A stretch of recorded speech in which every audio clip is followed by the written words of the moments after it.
Hey y'all, it's Matt with local Channel 5 Ratchet News, and we're by 29th and Paxton, right by the McDonald's that never seems to make your burger right. We do believe that he is unconscious in the truck. The emergency responders are doing their best to get him out of that truck.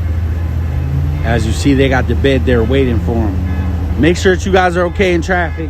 There will be a big holdup if you're by Paxton and 29th Street.